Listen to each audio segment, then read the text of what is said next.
Hey, I'm Ellen. Just crossed 45 and I line up the numbers for a living, crunching them from my home workspace, a perk my husband, Jake, is all in for. It's an arrangement that's got the thumbs up from my folks too, since they're the brains behind a sports store which Jake's been running.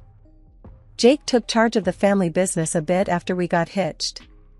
He was the life of the place, and now at 45, I'm still at home doing the books while he's the main guy at the shop. We got on like a house on fire in the beginning. I was 37 when we clicked, kind of late-ish, but he was worth it. Making everyone laugh was his thing, and my parents liked him straight away.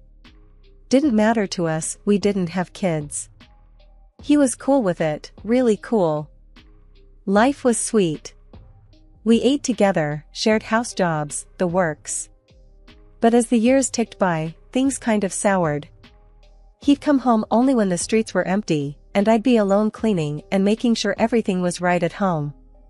When I'd ask for a bit of help, he'd just say, "That's all on you." And then the whole world tilted off its axis with a stupid ping from Jake's phone. It was a mess up on his part, leaving his phone behind like that.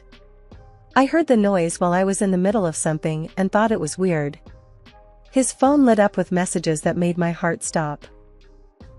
It was like being punched in the gut, seeing words that shouldn't be there. No beating around the bush, the messages were spicy, the kind that you don't send to someone's husband. But I didn't have much, just a few messages that could mean anything.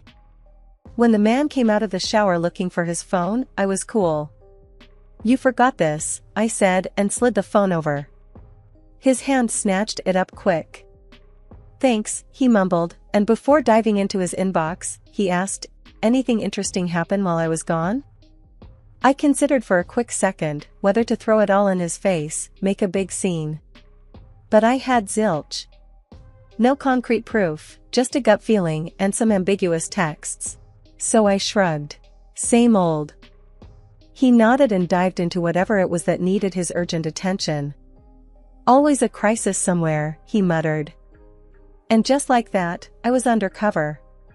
I needed to be sure before I blew up our whole life over what might be nothing. I'd play dumb, keep quiet, watch, and wait. I didn't let on a thing as he finished breakfast, kissed my cheek, and walked out the door. That was the morning I figured I had more to figure out. I had started a silent countdown to either blowing up my marriage or calling it all a bad dream. Only time would tell which.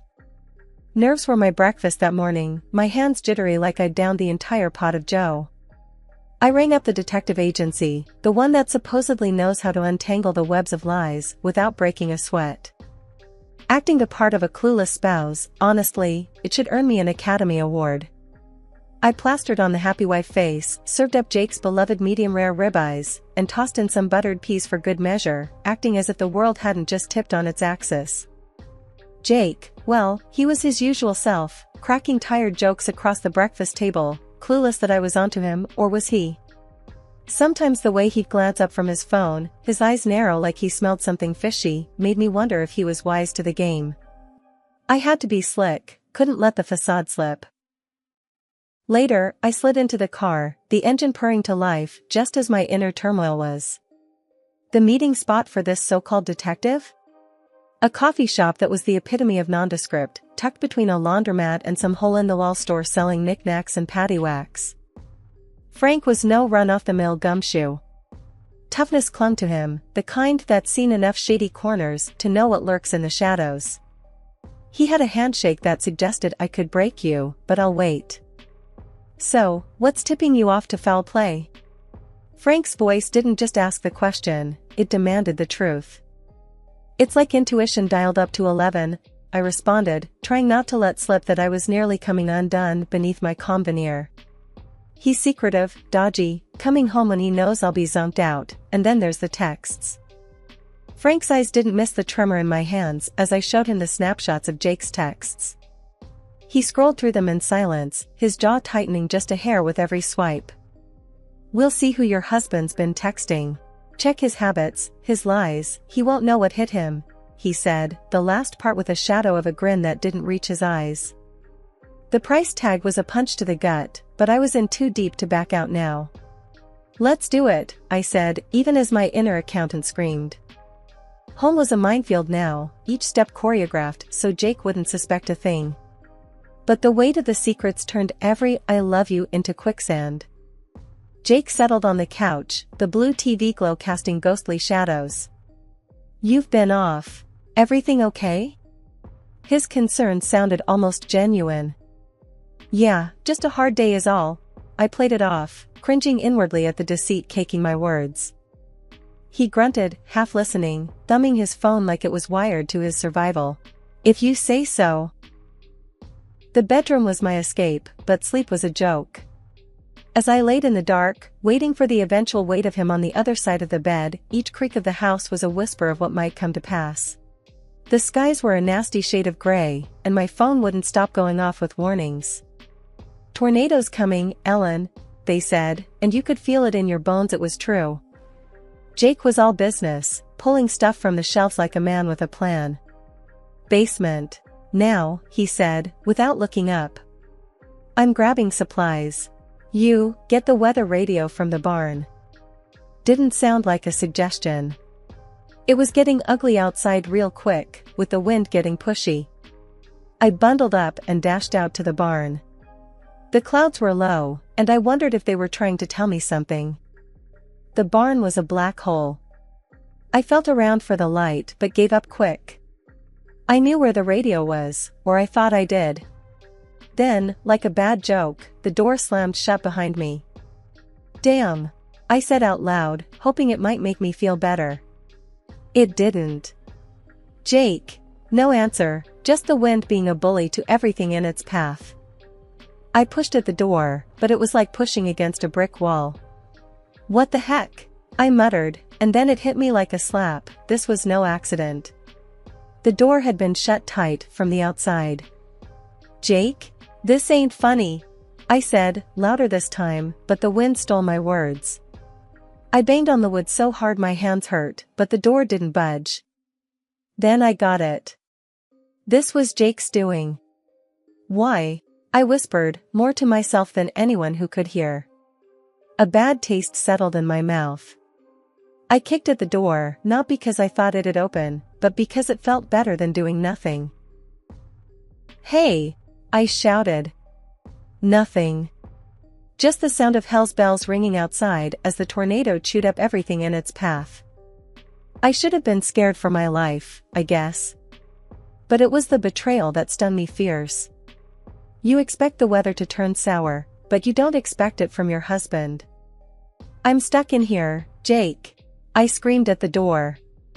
But Jake, well, he wasn't there to hear. In the pitch black, I stumbled around, feeling dumb and lost. A radio that might save my skin was useless if I couldn't tell the world I was trapped. Minutes piled on top of each other. I felt each one. The barn was an old beast, groaning in the wind, and I thought about that tornado touching down, about how this barn would probably go first. I'd never been one to panic, but that tornado was stealing my nerve. With each boom and shake, my heart raced like a jackrabbit. This was it, then. Locked in a dark barn by the man who'd promised to always protect me, with a monster storm on the way. My heart was beating so damn loud, I could barely hear the roar of the wind picking up outside. I was banging on the barn door until my hands felt like they were on fire. Then his voice cut through the noise like a cold streak. "I'm sorry, Ellen, but this is for the best. You'll be gone, and I'll be free," Jake stated, plain as day. "Free?" My voice was shaky, raw from all the screaming. "What the hell is that supposed to mean, Jake?" There was a pause. I could imagine him out there, deciding how much to tell me. "It means I'm leaving. With her. And the money. The money we'd both worked our guts out for. The money that was supposed to be for our future." "With her," I repeated, the words tasting like poison. "Yeah, with her. You know, the cute teller from the bank? Turns out she's got a thing for guys with a little cash." I kept pounding on the door, but I could feel the fight going out of me. "And you're just gonna leave me here? For a tornado to, what?" You think it's gonna just sweep me away, and you'll tell everyone it was some tragic accident? Sounds about right, he said, without a trace of the man I thought I knew. You can't. You just can't. I was hollering now, my throat raw. Jake's voice was fading as if he was backing away. Oh, I can, Ellen. And I am. Take care now. And just like that, the footsteps were gone. I fell silent for a moment, my breath coming in hard gasps. Then I started to scream. Help! Somebody, please! I wasn't ready to give up, not by a long shot. Please! I'm in here. The barn felt like it was closing in on me, the darkness so thick I could hardly breathe. My hands hurt too much for any more banging, so I just kept on screaming. Help! Between each shout, I listened hard. Prayed for the sound of a vehicle, the distant shout of a neighbor, anything. But there was nothing over the rage of the storm. I thought back to every conversation, every look that should have told me Jake was this kind of scum. How did I not see it? But beating myself up wasn't gonna get me out of this. I needed to stay alive long enough to sort out that mess. Anybody? I yelled over the wind. Can anyone hear me? I kept hollering, my voice cracking and breaking, until I couldn't scream anymore. I sagged against the splintered door, the ache in my body nothing compared to the raw scream of betrayal. Help! Hey, anybody! I bellowed again, the words tearing at my throat, raw and angry. I was Ellen. I'd been through storms before. Not like this, sure, not locked in a barn by the man I married, wishing a tornado on me. But I'd been through tough times. And I wasn't about to quit. Not now. Help me. I'm in here. I kept on screaming, even as the world outside screamed back at me. I was yelling my lungs out, voice all scratchy, when suddenly, I heard a click. The barn door creaked on its hinges, and there stood Mr. Donnelly with his dog, going nuts at his feet. What in the hot hell are you doing hollerin' in here, Ellen? Thought the wind yanked your brains out. He grabbed my arm, none too gently, and yanked me out of the barn. I was stumbling over my own feet trying to keep up with his brisk pace. His dog, a big old black lab, was jumping around, barking like it was all a game. We gotta get you to my place, now. Mr. Donnelly shouted over the sound of the howling wind. He was serious, more serious than I'd ever seen him. We pelted down the road, the wind trying to slap us sideways. By the time we burst into Mr. Donnelly's house, my heart was doing somersaults, and my breath was coming fast and harsh. He shoved me down the stairs, before I even had time to thank him. The basement was dim, lit by a couple of bare bulbs. It smelled like damp and old newspapers. We could hear the storm pounding on the house above, but down here, it felt like another world. Coffee? Donnelly offered, and I just nodded, still trying to wrap my head around everything. While the coffee was brewing, he sat across from me, arms crossed, the dog settled at his feet. All right, Ellen. Spill it. What's got you locked up in a barn with a twister on your tail? I took a deep breath, the warm smell of coffee filling the air. Jake, I started, the name like a lead weight in my mouth. He's locked me up to get taken by the storm. Mr. Donnelly stared, his eyes hard as flints. Son of a, and here I thought he was just the usual kind of fool. Yeah, a fool, I muttered, feeling my hands ball into fists. Got a plan for every dime, just not for me. Saying it out loud, it sounded even worse. Donnelly handed me a mug, the heat from the coffee seeping into my cold fingers. Well, hell, he picked the wrong woman to mess with. His lips twitched into what might have been a smile on a good day. Outside, the storm was still tearing at the world, but inside, sipping on Mr. Donnelly's coffee, I felt something like peace. Or maybe it was just the eye of the storm. S'pose I've got some planning to do, I said, my voice steadier now. Donnelly nodded. Start with resting. You look like you've been chewed up and spat out by a coyote. Feel like it, too, I said with a weak chuckle. That's how I found myself in old man Donnelly's basement, with the storm overhead. But my own storm was just getting started. And when it hit, it wouldn't be nature's fury, it'd be mine. As I stepped out of Mr. Donnelly's basement with him right beside me, what hit me first wasn't the sight but the silence, the eerie kind that follows a big ruckus. It was like the world was holding its breath. Where the barn used to be, there was nothing but a jumble of wood scraps, broken tree limbs, and scattered stones. Looked like someone had thrown a tantrum and tore the place apart. Mom and Dad were right there, next to that mess. They were crying hard, so caught up in their grief they didn't notice us at first. They must have thought I was gone, buried under that pile. I could see Dad's shoulders shaking, and Mom, she was just crumpled. Then there was Jake, my so-called better half, standing off to the side. The look on his face when he saw me, it was like he'd seen a ghost. He went so pale I thought he might keel over right then and there. "Mom! Dad!" I yelled, needing to pull them out of it. They spun around like they couldn't believe their eyes.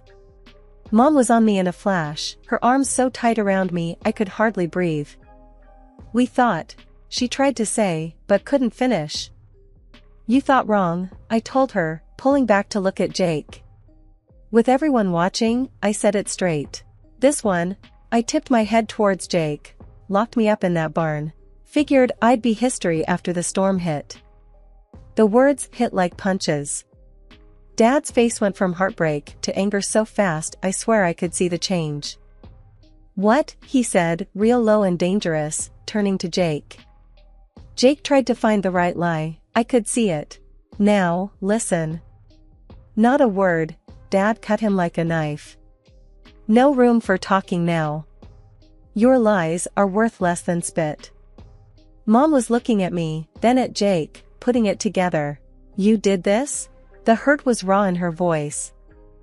"And I would have died in there if it wasn't for Mr. Donnelly," I said, thumbing towards him. Mr. Donnelly just gave a nod, like it wasn't a big deal, but we all knew different. Jake backed up a step, maybe thinking he could fade away. "Ellen, You what?" My turn to cut him off. "Hope I'd be scrapwood like the barn?" Neighbors started crowding around, picking up on the drama and the disaster, making a circle around us. I could hear them muttering, shooting looks at Jake that could scald. Someone said, "Is that true, Jake?"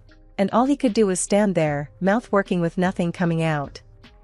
Dad stepped forward, and for a sec I thought he might just deck him. "You get gone." He pointed towards the road. "Don't want to see your face round here again." Jake took the hint and started walking, not saying another word, leaving a quiet that shouted in his wake. The neighbors, they were all buzzing and clucking, saying how they'd help us pick up the pieces, literally, and all that. It was good people doing good people things. But right then, it all just washed over me like rain off a duck's back. Mom and Dad stayed close, like they couldn't quite believe I was real and standing there. They kept touching my arm, my back, just little pats, the kind that said 1,000 things. My phone decided right then to chime in. I pulled it out and there they were, pictures that painted 1,000 foul words. Jake and some woman, all smiles, living it up. In one, they were cheersing with drinks more expensive than the new roof we'd needed. My heart kicked hard against my ribs, anger rising hot and fast in my throat. I tossed the phone to Dad, not even wanting another look. The pictures made their rounds among the neighbors faster than a rumor. Skiing and gasps added a soundtrack to the unfolding drama. "Is that, with our money?" Dad's hands were shaking, but there was nothing weak in his voice. "Looks like trust ain't all I invested in him," I said. Anger made my words come out cool and distant, like I was talking about someone else's life going up in smoke. Next to me, Mr. Donnelly spat on the ground, a well-worn sign of disgust. "Always knew the boy's smile was too slick," he muttered. Dad looked like he was calculating how much that smile had cost us in cold hard cash. "We'll be going to the lawyer first thing tomorrow," he declared. "He won't get away with this." The neighbors nodded, murmuring agreement. It was comforting, in its own way, to have folks at your back when the world turned inside out. "Tomorrow?" My mom seemed to snap then. He will answer for his sins now. I understood that feeling boiling up inside her, but I knew if we were to wring this out for what it was worth, we'd need the law on our side. We'll get him, Mom. We'll get every cent back. It was a promise I intended to keep if it was the last thing I did.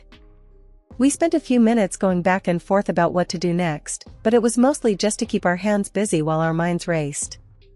What to fix first, what to sell, how to get back on our feet. I guess this is what they call a fresh start, I said, trying to find a silver lining. Dad let out a puff of a laugh. Fresh start, yeah. We'll clean this up. We always do. Underneath the turmoil, I could feel something new taking root. Maybe it was determination or just plain stubbornness. Either way, it felt good, like the first step on a long road to something better. As the twilight shadows stretched over us, the flicker of flashlights and murmurs of our neighbors helping to clean up became the evening's choir. It wasn't much, but it was a start. I looked around at the people gathered, ready to help us rebuild, and felt a surge of gratitude. This was bad, but with folks like these, we'd manage.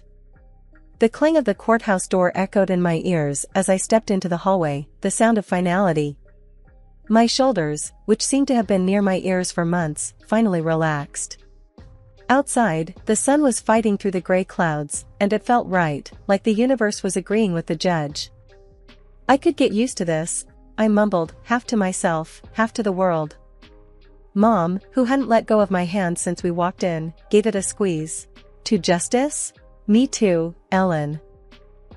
Dad was a few steps ahead, talking to Mr. Donnelly. They were patting each other's backs, almost too rough, but that was just how they showed relief, I suppose. The police had done their job, taken Mr. Donnelly's statement, all the shady emails, and the photos off my phone as evidence. They moved faster than I thought they would, or could. Even Jake couldn't squirm his way out of this one. "Ya hear what that lawyer said just now?" Dad was almost grinning as he caught up to us. Even his fancy suit couldn't help Jake snake his way out. Mom snorted. "Yeah, and did you see Jake's face when the judge handed down the sentence? Like he swallowed a bug. Good riddance." We stopped outside, the cold air feeling sharp, but I welcomed it. It was bracing, full of a new beginning. "I just want to thank you guys."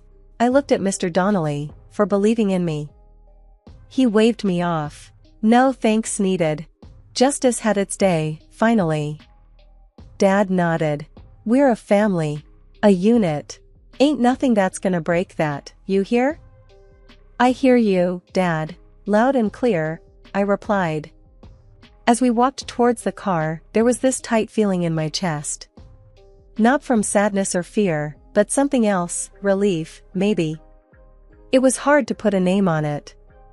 "Divorce papers are in," I said, more to the world than anyone in particular. "And the business is clean of him." "Now that," Dad said as he keyed the engine alive, "is music to my ears. And we can finally get that new roof, huh?" Mom's attempt at a joke made all of us laugh, a real, genuine laugh. The engine hummed softly as we began the drive home, the route familiar, yet it felt different somehow. At a red light, I looked out the window at folks just going about their day, oblivious to the small victory in our car. It wasn't a shout it from the rooftops kind of victory, but it was ours. As we turned onto the main street that led back to our home, the fields on either side lay fallow, but it wouldn't be long until they were green again, alive and full of potential. Life had a way of pushing through, of continuing against all odds. And so would I. With Jake out of the picture and justice served in the courtroom, it was like the world had given me permission to start over. I'd be lying if I said I wasn't scared, but there was excitement there too. And as we drove on, the sun broke fully through the clouds, bathing the car in a warm light, and I knew that somehow, everything was going to be all right.